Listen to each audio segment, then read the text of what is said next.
नमस्कार मंडळी, स्वागत आहे तुमचं आणखी एका नवीन रेसिपी व्हिडिओमध्ये. तर यावेळी आपण बघणार आहे जवसाचे पौष्टिक असे लाडू.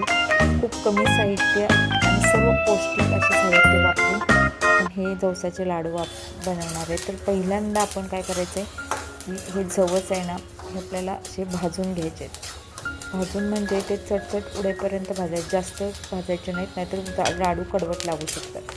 थोडासा कलर चेंज होईपर्यंत आपल्याला जवस असे हे भाजून घ्यायचे. आणि जवस भाजताना एक काळजी घ्यायची आपल्याला की जवस हे सतत हलवत राहायचं, म्हणजे करपणार नाही ते.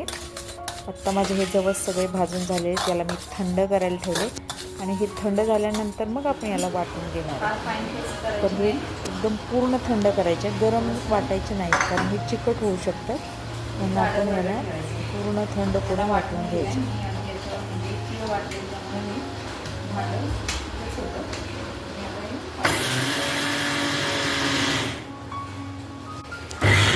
आणि हे अशा पद्धतीने जवस एकदम वाटून घ्यायचे. बघा, तुम्हाला आवडत असेल तर थोडंसं जाडसर ठेवलं तरी चालेल, पण मी तर फाईन पेस्ट करते, कारण मध्ये परत नंतर दातामध्ये कचकच लागायला जवस खायलाही पटकन. आपल्याला कसं असतं, आपण घाई लाडू हा घाई खायला गेला आणि जवस दातात जर लागला कचकच, तर तो काही जणांना आवडत नाही. जवसाचं तर असे पण काय ठेवायची गरज नाही.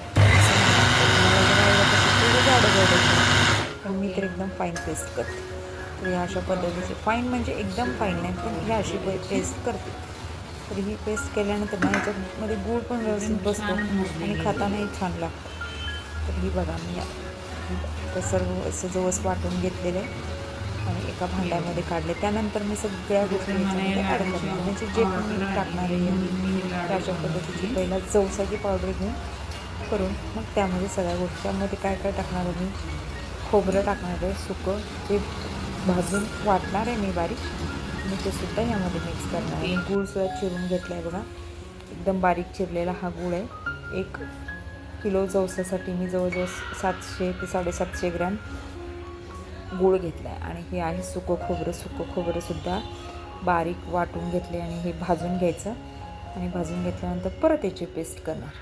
पेस्ट करून ही त्याच्यामध्ये मिक्स करायचं. पहिला सुकं खोबरं हे असं थोडंसं भाजून घेतं. तुम्हाला हवं असेल तर तुम्ही तूप टाका, नाही टाकलं तरी काही हरकत नाही. या खोबऱ्याला वाटताना तेल सुटतेच, त्यामुळे खोबरं असं कोरडं भाजून घेतलं तरी चालतं.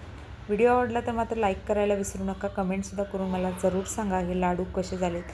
तुम्ही पाहू शकता, जवस हे अतिशय पौष्टिक आणि सर्वात स्वस्त असं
बघा हे सगळं मिक्स करून घेतलं तर ह्याला फिरवून घेते आणि याचे लगेच लाडू बांधायला घ्यायचे. खूप छान लाडू वळले जातात, ते काय सुटणार नाही काही नाही. आणि जर तुम्ही तसंच ठेवल्यानंतर बांधायला ते मात्र कोरडं होणार आणि त्याचा काही लाडू वळला गेला जाणार नाही. त्यामुळे पहिला तुम्ही काळजी घ्या की जेव्हा तुम्हाला वेळ असेल ना ही प्रोसेस ॲट अ टाईम करायची आणि लगेच लाडू वळायला घ्यायचे.